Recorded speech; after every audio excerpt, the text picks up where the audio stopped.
जय जय रामकृष्ण हरी. मन मोकाट मोकाट, मन मोकाट मोकाट, त्याले ठाई ठाई वाटा, जशा वाऱ्याने चालल्या पाण्या वरल्या रे लाटा. न दिसणाऱ्या मनाच्या मोकाटपणाने भवसिंधूवर वेगवेगळ्या लाटा उसळू लागतात. त्या मिथ्या असूनही खरं मानण्याच्या भ्रमातच जीव रमतो. हे सत्य तुकारामांनी आपल्या अभंग मंत्रगीतेतील 237व्या अभंगात सांगितलंय. तो अभंग आधी वाचूया आपण. मित्र चित्त ते म्हणावे, जे का स्वरूपी विसावे, विश्वरूप अनुभवे, जिंकी स्वात्ममतीने. हे का अलभ्य साधन, विधी इंद्र चंद्रेशान, मानमती ऐसा मान, पै भोगी निवाडे. नाही तरी अज्ञानात, मिथ्या भवसिंधू दावित, तुका म्हणे जीव भ्रांत, होय शुद्ध हे झाले. आता ह्या अभंगाला आपण याचं जे सोनेरी सुख आहे त्याच्या अनुभूतीसाठी आजचा उत्तम दिवस आहे. गुरुपुष्यामृताचा ज्येष्ठ महिना, शुद्ध पक्षातील विनायकी चतुर्थी. विद्या देणाऱ्या विशेष नायक असणाऱ्या गणेशाचं स्मरण करू आणि आपलं अज्ञान दूर करूया. त्यातून प्राप्त होणारा जो ज्ञानसागर आहे तो फक्त 2च शब्दात कसा मावतो. खरंच आहे, आश्चर्य वाटतं ना. 2 शब्द, अहम ब्रह्मास्मी, म्हणजेच मी ब्रह्म आहे. ब्रह्माची एकरूपता पाहण्यासाठी एक कथा ऐकूया. आपल्याला माहित असलेल्याच शुकदेवांची. मायापाश मुक्ततेचं वचन परमेश्वरानं दिल्यावर त्यांनी स्वतः जन्म घेतला, म्हणजे प्रकट झाले. त्याच्या आधी 12 वर्ष आईच्या पोटात तपश्चर्या करून वेदांचे ज्ञान मिळवले होते. अर्थात त्या ज्ञानाला गुरुमान्यता मिळायलाच हवी, आणि म्हणून व्यासपुत्र शुकदेव पित्याच्या सांगण्यानुसार जनकाकडे गेले. वनात राहणारे शुकदेव नगर पाहत पाहत जनकासमोर उभे राहिले आणि लगेचच काही न ठरवता समक्ष प्रश्नोत्तर चालू झाली. महामहोपाध्याय जनक मुनी विचारतात की तू कोण, का आलास? मी व्यासपुत्र शुकदेव, ज्ञान पूर्ततेसाठी आलो आहे. कोणी पाठवले? गुरुस्थानी असलेल्या पित्याने. कोठून आलास? आश्रमातून. येताना बाजारात काय बरं पाहिलंस? जिकडे तिकडे साखरेची मिठाई मांडून ठेवलेली. आणखी काय? चालते बोलते साखरेचे पुतळे. आणि पुढं? येताना साखरेच्या टणक पायऱ्या लागल्या. आणि पुढं? साखरेची चित्रे सर्वत्र पाहिली. आणि विशेष काय? सगळी चित्र जिवंत आहे. आणि आता काय पाहतोस? एक साखरेचा पुतळा दुसऱ्या पुतळ्याशी बोलत आहे.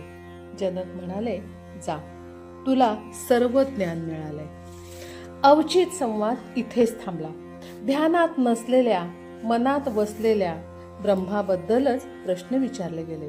समरूपता दाखवणारी उत्तरे देण्यासाठी वेगळा विचार करावा लागला नाही.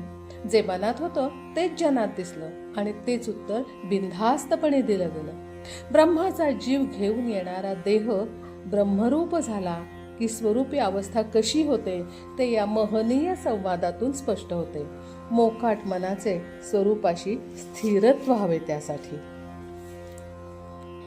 एकंदरीत पहा तुम्ही, आत्ताची जी प्रश्नोत्तर पाहिलीत अचानकपणे, ती PhDची व्हायवाच आठवते. तोंडी परीक्षाच झाली. तसं कोणता प्रश्न कुणी विचारावा, केव्हा विचारावा ह्याचं काही प्रमाण नसतं. तशी तोंडी परीक्षा झाली. तत्काळ प्रमाणपत्रही मिळाले. सत्य हे ज्ञान पाहिलं आणि आपल्या जीवाची मात्र हे म्हणजे अशी तोंडी परीक्षा पाहिल्यावर की वाटलं खरंच आपल्या जीवाची कीव करावीशी वाटते. पूर्ण अज्ञानाचे आपण ठोकळेच आहोत का? सुसाट धावणाऱ्या मोकाट मनाचे आपण ठोकळे आहोत असंच वाटायला लागतं. आता अशा या अज्ञानाला टर्न देऊन सज्ञानाकडे कसं बरं जायचं हे सांगण्यासाठी गीता तर आपली वाटच पाहत आहे. अभंग सांगतो, नाही तरी अज्ञानात, मिथ्या भवसिंधू दावित, तुका म्हणे जीव भ्रांत, होय शुद्ध हे झाल्या. जीवाची भ्रांती म्हणजे काय? ज्ञान मिळाल्यावरही भ्रम होतो का? कारण मोकाटच मन असतं ना. आता तुमच्या माहितीतलाच एक दृष्टांत आपण घेऊया. माहितीतलाच आहे, आठवण करून देते फक्त, की श्रीलंकेतील अशोक वनात सीतामाईंच्या शोधासाठी भ्रांत मनात असल्याने वेलीची पांढरी फुले लाल दिसतात आणि नंतर वर्णन करताना रामाच्या सांगण्यावरून सुद्धा ती फुले पांढरी होती. म्हणजे प्रभू रामचंद्रांनी सांगितलं, अरे ती फुलं पांढरी होती, पण ते मान्य करायला तयार होत नाही. जे दिसलं तेच मानणारा बुद्धिमताम वरिष्ठ हनुमान आपल्यासारखाच आहे का? अशा या भासमान अज्ञानातून सत्य ज्ञानाकडे जाणारा U-टर्न म्हणजे नेमकं काय बरं? प्रत्येकाच्या ठिकाणी दोन मनं असतात. या दोनही मनाची आपण एक नावं ठरवूया, म्हणजे ओळख करून घेऊया. पहिलं अरूपी मन.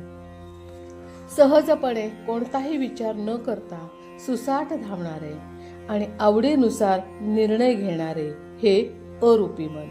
आणि दुसरं आहे ते स्वरूपी.